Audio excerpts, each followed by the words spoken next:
So I normally regard Trickster as one of the worst heroes.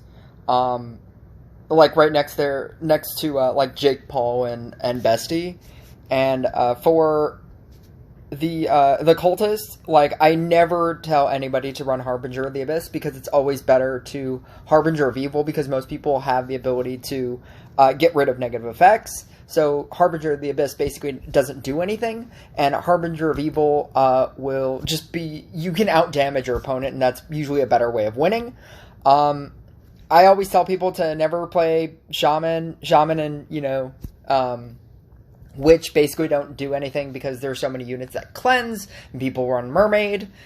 So this is literally just a complete deck that I always tell people you should probably not run. Like if you're gonna run Cultist, run the Harbinger of Evil, run Trapper, don't run Trickster, run Gadget, run Jay, run literally anything else. When this deck works, it really works. This is my free-to-play account. I also have a Pocket Curse on my Spear, which also makes me really want to run this deck.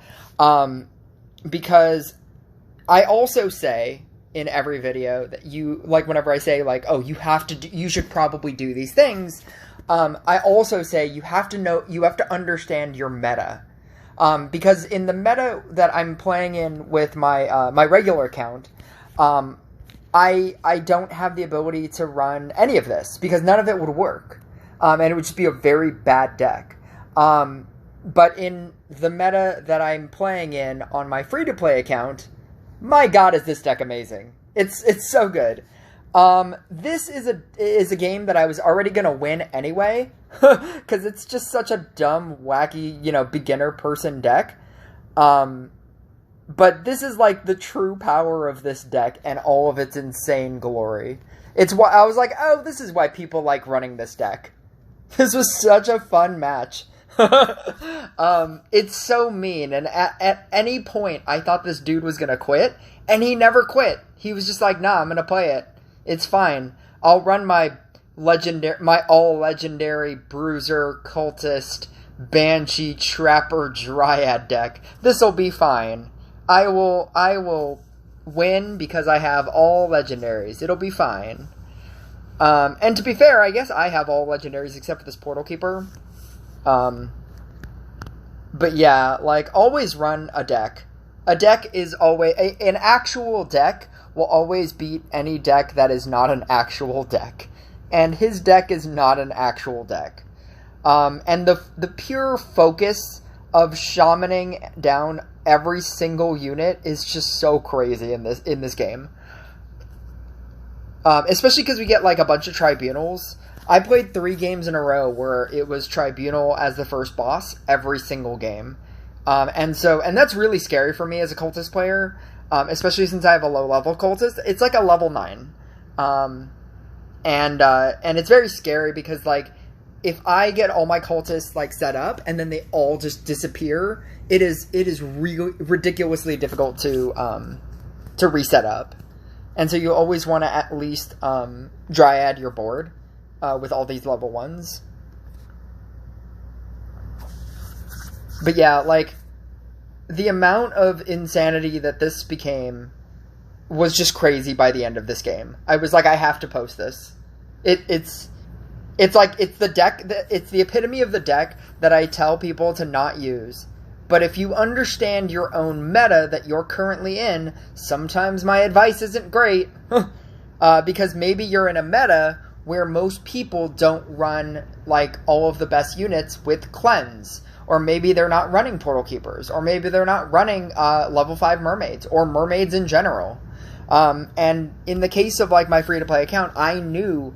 I got Tribunaled anyway, but luckily I Dryaded everybody, so it's all fine. And also that my level 3 Shaman became a level 2, which is obviously much better, and it's more manageable that I can do something with. And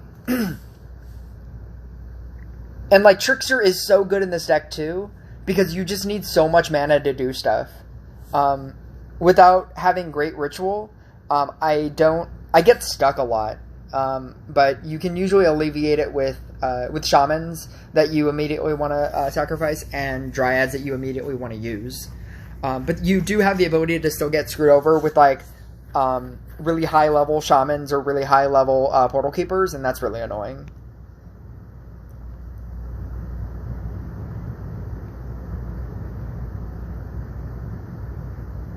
But yeah, between shamans and pocket curses and tribunals, and like a harbinger of evil, this game is insane. It was such a fun game as the other person to play, as being the other person to play. Fun fact: if you get rid of a spot where your center guy is getting counters, if you get rid of that guy and you don't have the setup, like right here, it had 3 on it, and as soon as I move this thing back, it has the 3 still. I think that's a fun fact because I wasn't sure. I thought that it would lose all the counters because it's not continuous counters. I didn't think that it would have memory. Right here, I thought I might actually win, because he was getting super Gorgoned here, and I thought that summoning in, like, the dude with the Harbinger of Evil would actually kill him. And so that's what I was kind of waiting for here.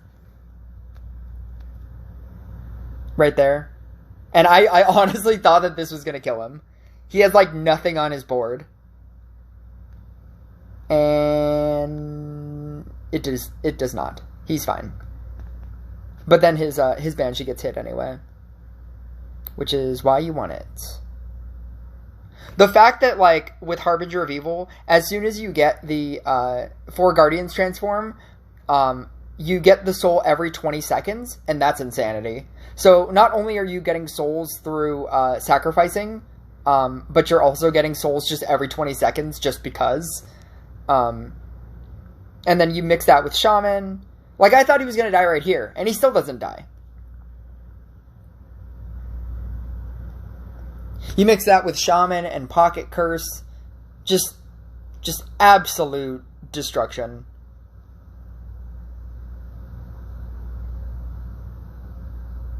I thought he was going to die here as well. I decided to hold back because I was like, well, this guy's going to die. And if he doesn't die, I'm going to save all of this and hit him right before the Warlock, so that I can have, like, a bunch of stuff on his field before he hits the Warlock. I guess I didn't wait, but I guess I do it again anyway. Look at this. Like, what even is this? It's right here. I'm, like, saving for the Warlock so I can, like, hit him right before the Warlock, which is right here. Now he has to defeat those guys. I could Shaman him. As soon as he does defeat those guys, it'll hit him, and then the Warlock is hitting him. This is, like, the full insanity of why people use this deck. And it's like, if you're gonna play against people who don't have any kind of protection, they just get wrecked.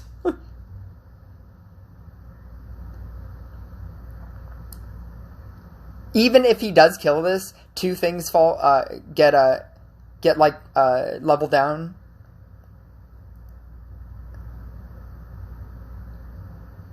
I can, like, sacrifice again. Like, when this deck is good, it's really good.